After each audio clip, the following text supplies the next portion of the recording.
అధ్యక్ష గౌరవ సభ్యులు ప్రత్యేకంగా కర్నూలు జిల్లా గురించి చెప్పారు అధ్యక్ష. ఒక రెండు మాటలు చెప్తా. అధ్యక్ష, నేను యువగలం పాదయాత్ర చేసినప్పుడు కరెక్ట్గా ఎండాకాలం అప్పుడు నేను అక్కడ నడిచాను అధ్యక్ష. వలసలకు వెళ్తాం నేను స్వయంగా చూసా. ఒకరోజు నేను లెక్క పెట్టా, అంటే ఓపిక ఉన్నంత వరకు లెక్క పెడతాను, ఎందుకంటే క్రౌడ్ ఎక్కువ ఉన్నప్పుడు ఎక్కడో మిస్ అవుతామని. సుమారుగా 140 వాహనాలు లెక్క పెట్టాను అధ్యక్ష. ఏంటంటే ఆ మహేంద్ర వెహికల్లో ఆడవాళ్ళందరూ కింద కూర్చున్నారు, పైన ఒక బల్లేసి మగవాళ్ళందరూ కూర్చున్నారు. వలసలుగా వచ్చి గుంటూరుకు వచ్చి, ఇతర రాష్ట్రాలు కూడా కాదు, గుంటూరుకు వచ్చి పనులు చేస్తాం. నేను స్వయంగా ఆనాడు నేను చూశాను. ప్రత్యేకంగా ఆలూరు, మంత్రాలయం, ఆ ఆదోని, ఆ బెల్ట్లో నేను అది స్వయంగా నేను చూస్తాం కూడా జరిగింది. నీరు కోసం కూడా బిందెలు మోసుకుంటూ వెళ్తాం, నేను స్వయంగా చూస్తాం కూడా జరిగింది. గౌరవ ఉప ముఖ్యమంత్రి పవనన్న గారితో ఆనాడు మేము జాయింట్ మేనిఫెస్టో మీటింగ్ పెట్టుకున్నప్పుడు కూడా ఇది ప్రతి ఇంటికి కుళాయి అనేది అక్కడి నుంచి వచ్చిన ఆలోచనని గౌరవ సభ్యులు కూడా మీకు తెలియజేస్తున్నారు అధ్యక్ష.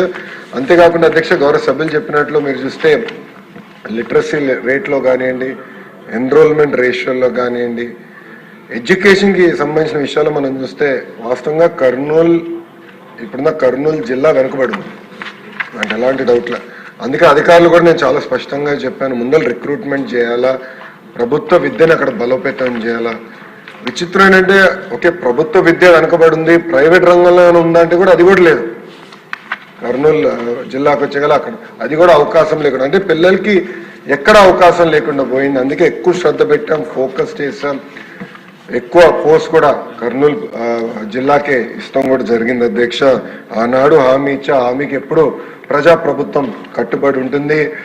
ఒక రోజు అటు ఇటు ఆలస్యం అవ్వచ్చు తప్ప ఇచ్చిన ప్రతి హామీ నిలబెట్టుకునే సత్తా ఈ ప్రజాప్రభుత్వం ఉందని ప్రజలందరూ కూడా నేను తెలియజేసుకుంటూ, గౌరవ సభ్యులు చెప్పినట్లు అధ్యక్ష, తప్పనిసరిగా యూనివర్సిటీస్ మనం ప్రోత్సహించాలా, అద్భుతమైన విశ్వవిద్యాలయాల్ని మనం తీసుకురావాల్సిన అవసరం కూడా ఉంది.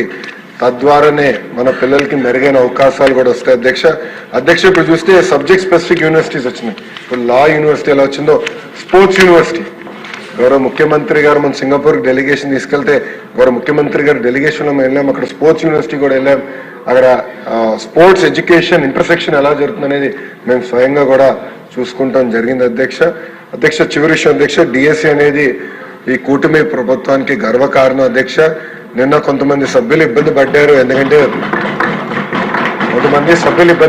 కొన్ని నియోజకవర్గాల్లో మా ఎమ్మిగనూరు ఎమ్మెల్యే గారి నియోజకవర్గంలో ఎక్కువ మంది టీచర్స్ ఆయన నియోజకవర్గం నుంచి వచ్చారు. సో ఎక్కువ సెల్ఫీస్ అయినాయి. అందరూ నిన్న ఒక 2 గంటలు ఫోటోలు కూడా దిగారు. అందరు కిందకు వచ్చినారు, కొంచెం ఇబ్బంది పడ్డారు అనేది, అంటే కొన్ని లోటుపాట్లు జరిగినాయి అనేది కొంతమంది నాకు చెప్తాం జరిగింది.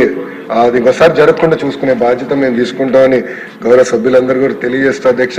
ఫస్ట్ టైం మీరు చూస్తే ఈ డిఎస్సిలో మన ఎస్సీ సబ్ కేటగరైజేషన్ అయిన ఫస్ట్ టైం డిఎస్సి చేసాం అధ్యక్ష. వర్టికల్ హారిజాంటల్ రిజర్వేషన్ కూడా పకడ్బందీగా అప్లై చేసాం. స్పోర్ట్స్ కోటా కూడా అధ్యక్ష. జనరల్గా స్పోర్ట్స్ కోటాలో అనేక ఆరోపణలు వస్తాయి, కానీ ఎలాంటి ఆరోపణలకి దారి తీయకుండా అధికారులందరూ కూడా బాగా కష్టపడ్డారు. దానికి గౌరవ సభ్యులు మాకు ధన్యవాదాలు తెలిపినందుకు మా తరఫున కూడా మేము కమిట్మెంట్తో పనిచేస్తాం. గౌరవ ముఖ్యమంత్రి గారు కూడా ప్రతి ఏటా డిఎస్సి నిర్వహిస్తామని చెప్పారు. నిర్వహించాలని బండేక ముందర మాకు ఆదేశాలు కూడా జారీ చేశారు. ఆ capacity we will department build చేసి ప్రతి ఏటా ఎట్లయితే ఈసారి నిర్వహించాం అదే విధంగా నిర్వహిస్తామని గౌరవ సభ్యులందరూ తెలియజేస్తారు.